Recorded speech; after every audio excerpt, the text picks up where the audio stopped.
Hello friends, आप लोगों का बहुत बहुत स्वागत है अनी टीचर्स एकेडमी चैनल में। मैं हूं आपका दोस्त पीएन तिवारी और जूनियर एडेड एस्टेट और यूपी ट्रिपल एससी पेट की मैथ की श्रृंखला में आगे बढ़ते हुए आज हम लोग प्रतिशत का नेक्स्ट चैप्टर देखेंगे। जूनियर एडेड और एस्टेट और यूपी ट्रिपल एससी पेट में मैथ की श्रृंखला में आगे बढ़ते हुए प्रतिशत का नेक्स्ट लेक्चर देखेंगे।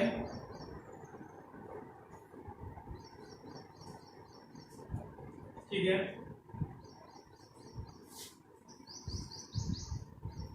इसमें कुछ इंपॉर्टेंट न्यूमेरिकल्स विभिन्न तरीके से कैसे कैसे उनको सॉल्व कर सकते हैं ये हम लोग देखेंगे। जैसे कि फर्स्ट देखते हैं, यदि राम की आय श्याम से 10% अधिक है तो श्याम की आय राम से कितने प्रतिशत कम होगी। यदि राम की आय श्याम से 10% अधिक है तो श्याम की आय राम से कितने प्रतिशत कम होगी। इसका फार्मूला बताया था आर कम होगी आर 100 प्लस आर इंटू 100। नीचे कम को पूछा गया है कितने प्रतिशत कम होगी, इसका मतलब हर की वैल्यू अधिक होगी 100 प्लस आर। तो यहां से हो जाएगा 10 divided by 10 plus 100 plus 10 into 100। तो यहां से आ जाएगा,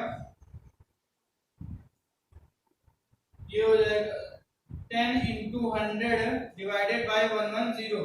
ये कट जाएगा, ये 11 9 99 1/11% कम होगी।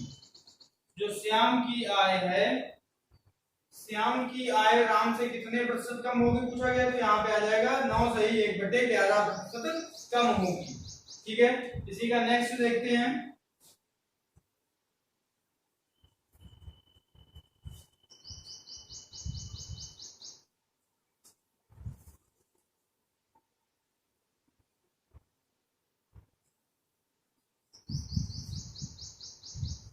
नेक्स्ट देख लेते हैं, यदि राम की आय श्याम से 10% कम है तो श्याम की आय राम से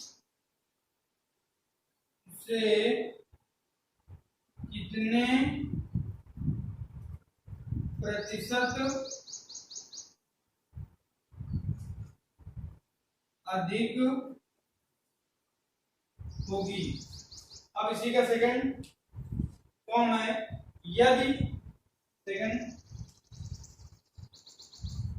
यदि राम की आय श्याम से 10% कम है तो श्याम की आय राम से कितने प्रतिशत अधिक होगी। अब कितने प्रतिशत अधिक की बात कर रहा है, मतलब आर 100 माइनस आर इंटू 100। तो यहां से आ जाएगा 10 into 100 divided by 100 minus 10, 10 into 100 divided by 90। ये कट जाएगा, 9 एकम 9, 1 बचा, 9 एकम 9 1। यहां से आ जाएगा 11 सही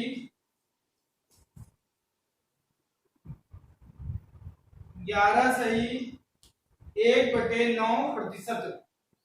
तो यहाँ पे श्याम की आय राम से कितनी अधिक हो जाएगी, 11 सही 1/9%। नेक्स्ट हम लोग देखते हैं,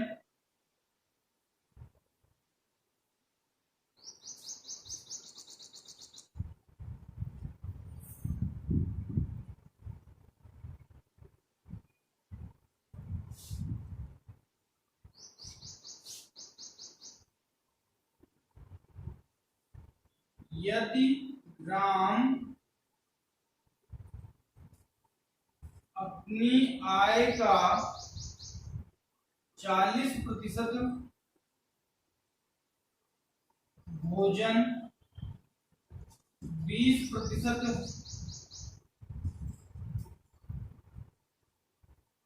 किराया, 12% यात्रा पर तथा 10% शिक्षा पर खर्च करता है, और उसके बाद 7200 व्यय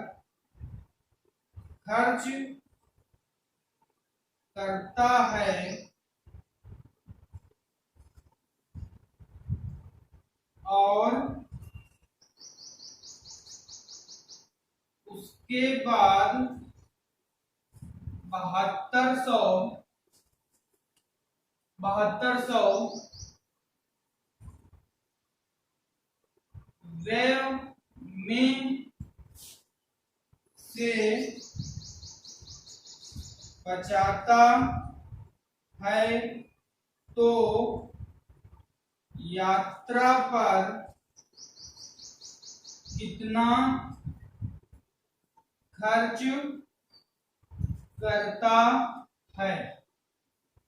यहाँ पे क्या पूछा गया है, क्या दिया गया है, यदि राम अपनी आय का 40% भोजन पर, 20% किराया पर, 12% यात्रा पर तथा 10% शिक्षा पर खर्च करता है, और उसके बाद 7200 व्यय से बचाता है, तो यात्रा पर कितना खर्च करता है। ठीक है, यहाँ पे देखते हैं कुल व्यय कितना है उसका। कुल व्यय हो जाएगा 40%, 20%, 12% और 10%, ये आ जाएगा 82%। कुल व्यय 82% है। बचाता कितना है, बचत कितनी हो जाएगी उसकी, बचत हो जाएगी 100 माइनस 82, यहां से आ जाएगा 18%। कुल व्यय 82% है, जहां पे 100 इसकी आय को कंसीडर कर लेते हैं, तो यहाँ पे बचत उसकी कितनी बचेगी, 18%। 18% is equal to 7200। 18% is equal to 7200। Then 12% किस पे पूछा है, यात्रा पर कितना खर्च करता है। 12% ही तो यात्रा पर खर्च करता है, तो यदि 18% की जो बचत है, बचत कितनी है 18% की, जो कि 7200 के बराबर है, तो 12% कितने के बराबर हो जाएगा, 7200 गुणित 12 डिवाइडेड बाई 18, इसे काट दीजिए। 18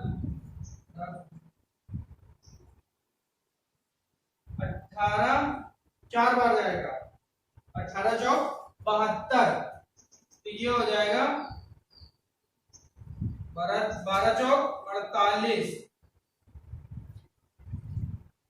12 चौक 48, मतलब वो 4800 यात्रा पर खर्च करता है। यदि राम 40% भोजन, 20% किराया, 12% यात्रा पर तथा 10% शिक्षा पर खर्च करता है, उसके बाद वो 7200 व्यय में से बचा भी लेता है, तो वह यात्रा पर कितना खर्च करता है, उसके लिए कुल व्यय 82% आया।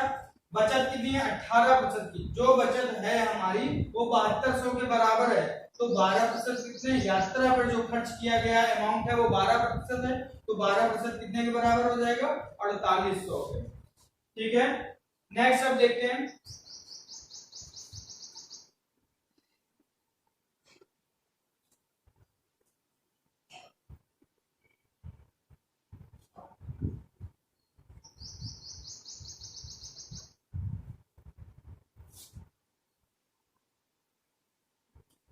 फोर टाइप में क्वेश्चन है, यदि कोई भिन्न है, उसके अंश और हर में कुछ चेंजेस हो जाते हैं, परिणामी चेंज हो जाता है, तो मूल भिन्न ज्ञात करना।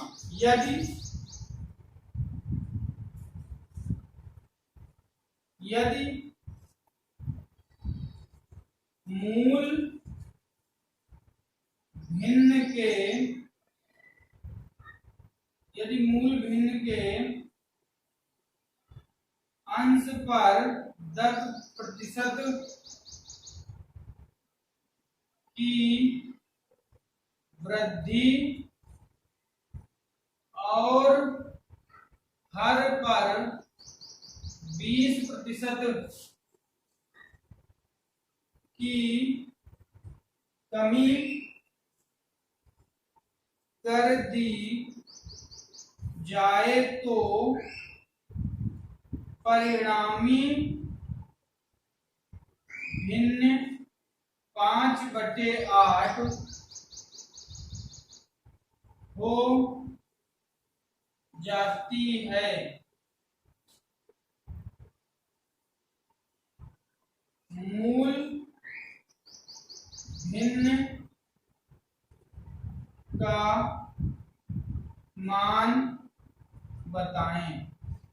ठीक है, यदि मूल भिन्न के अंश में 10% की वृद्धि कर दी जाए और हर पे 20% की कमी कर दी जाए तो परिणामी भिन्न 5/8 5/8 हो जाती है। तो मूल भिन्न का मान बताना है। यदि हम भिन्न को x और y कंसीडर कर लें, 10% की वृद्धि कर दें,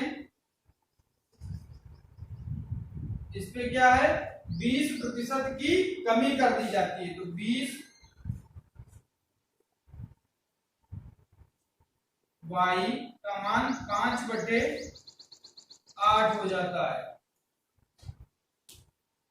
अंश में 10% की वृद्धि कर दी जाती है और हर में 20% की कमी कर दी जाती है, तो परिणामी कितना आया 5/8। तो मूल भिन्न x और y का मान बताना है। यहां से हो जाएगा 100 से ऊपर मल्टीप्लाई कर देंगे, 100x plus 10x 110x divided by 100 पूरा divided 100y minus 20y 80y divided by 100 is equals to 5/8।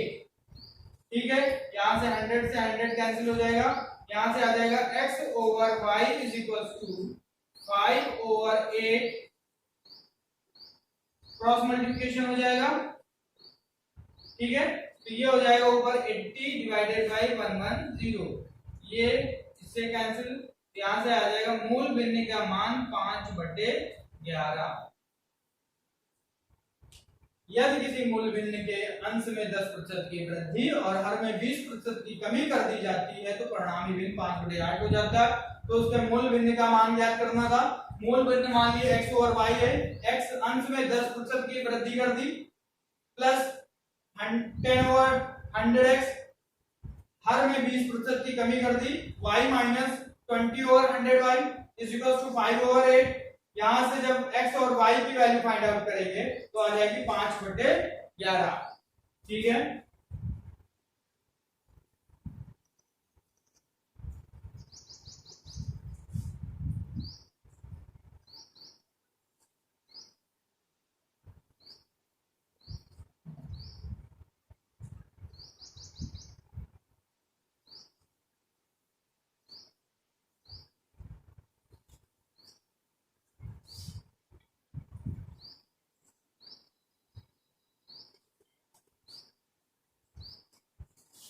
Fifth type का क्वेश्चन देखते हैं।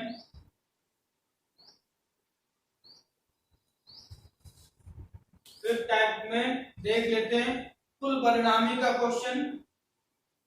फिफ्थ टाइप में कुल परिणामी का क्वेश्चन देख लेते हैं। यदि किसी आयत की लंबाई में 20% की वृद्धि कर दी जाती है, हर में 10% लंबाई में 20% की वृद्धि कर दी जाती है और चौड़ाई में 10% की कमी कर दी जाती है, तो क्षेत्रफल में क्या परिवर्तन होगा? यदि आयत के लंबाई में 20% की वृद्धि कर दी जाती है और चौड़ाई पर 10% की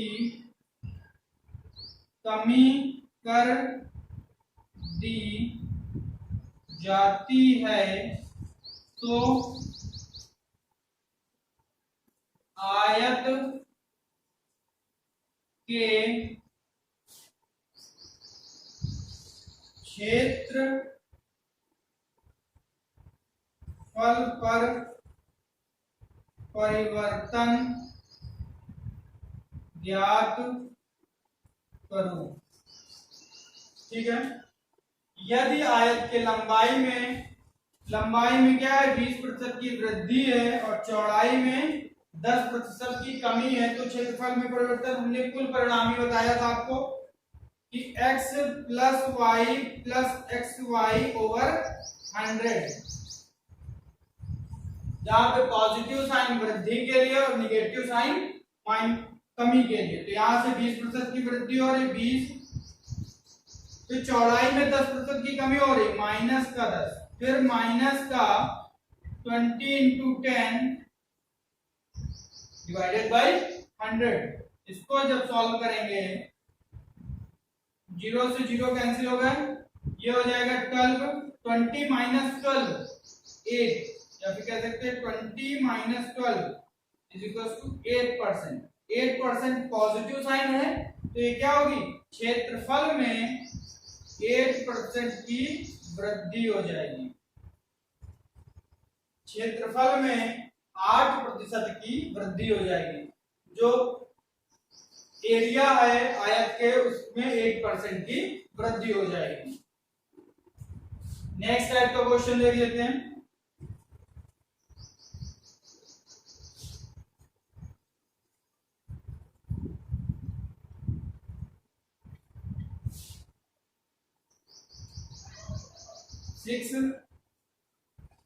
सिक्स है, यदि किसी कस्बे की वर्तमान जनसंख्या है और उसमें n वर्ष पश्चात जनसंख्या पूछते हैं तो वो कैसे कैलकुलेट करेंगे। यदि किसी कस्बे की वर्तमान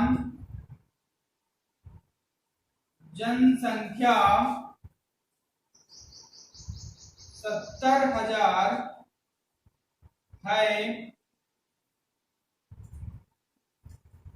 तथा 10% की दर से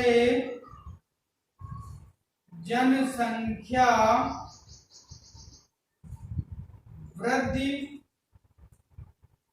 होती है तो 2 वर्ष पश्चात जनसंख्या क्या होगी। ठीक है, ये क्वेश्चन है, यदि किसी कस्बे की वर्तमान जनसंख्या 70,000 है, 10% की दर से वृद्धि होती है तो n वर्ष या 2 वर्ष पश्चात कस्बे की जनसंख्या क्या होगी। इसका फार्मूला बताया था P1 प्लस R ओवर 100 की पावर n। वृद्धि के लिए ये फार्मूला बताया था और कमी के लिए यहाँ पे माइनस साइन लगा देते हैं बस। तो P 70,000 1 प्लस 10 ओवर 100 की होल पावर 2, तो यहां से आ जाएगा 70,000, 100 से मल्टीप्लाई हो जाएगा 1 में, 100 से 1 में मल्टीप्लाई 100 प्लस 10 110, तो आ जाएगा 110 बटे 100 का स्क्वायर, 0 से 0 कैंसिल, 11 का स्क्वायर ओवर 10 का स्क्वायर। बताइए आपको 70,000, 11 का स्क्वायर 121, 10 का स्क्वायर 100, 2 जीरो से ये कैंसिल, 7 का मल्टीप्लाई करेंगे 7 एकम 7, 7 दूनी 14, 7 एकम 7 8, 2 जीरो ये 2 वर्ष पश्चात कितनी जनसंख्या हो जाएगी 2 वर्ष पश्चात 84,700 हो जाएगी उसका स्पेस की जनसंख्या। ठीक है, यदि यहीं पे जनसंख्या वृद्धि गिवन है परसेंट दर, यदि कमी गिवन होती तो यहाँ पे माइनस साइन ले लेते बस। वैसे भी जनसंख्या में कमी तो होती नहीं है, वृद्धि भी होती जा रही है।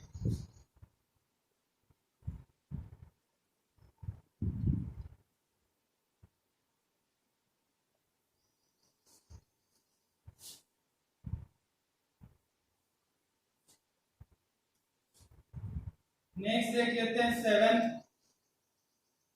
ठीक है, नेक्स्ट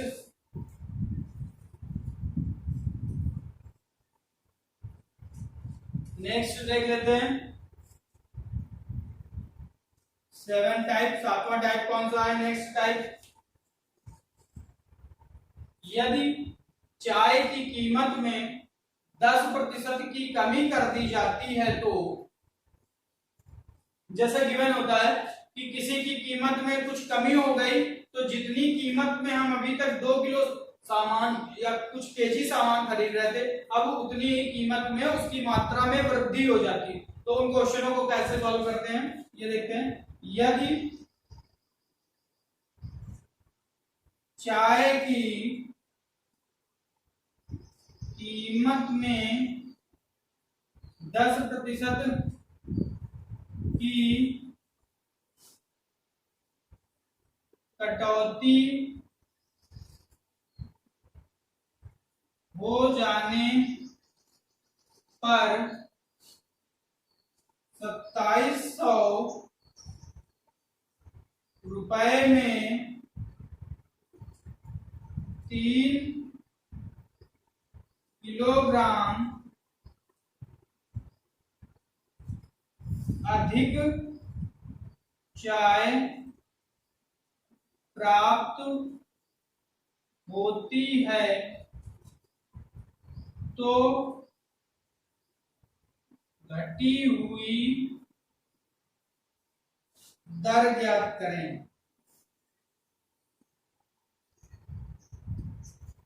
ठीक है, यदि चाय की कीमत में 10% की कटौती कर दी जाती है तो 2700 में, जितना 2700 में मिल रहा था अभी उसमें 3 केजी अधिक चाय मिलने लगी तो घटी हुई दर ज्ञात करना है। 10% की कमी हो रही है तो 2700 में 10% की कमी कर दी जाए तो कितना आ गया? 270। 270 में अब कितना अधिक मिलने लगा? 270 रुपए में, अब 270 रुपए में 3 केजी अधिक मिलने लगा तो 1 केजी कितने की इक्वल हो जाएगा? 270 डिवाइडेड बाई 3, 90 रुपीज की।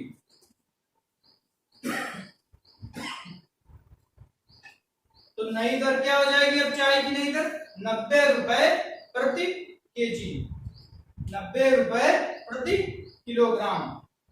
ठीक है, ये कुछ प्रतिशत के, परसेंटेज के टाइप के क्वेश्चन थे। इसी तरीके से सभी क्वेश्चन सॉल्व होंगे। नेक्स्ट हम लोग किसी दूसरे टॉपिक को लेके आएंगे। ठीक है, प्लीज यदि किसी ने इस चैनल को सब्सक्राइब नहीं किया तो सब्सक्राइब करें, लाइक करें, यदि आपको पसंद आया है तो लाइक करें और शेयर भी करें। Okay, thank you for watching.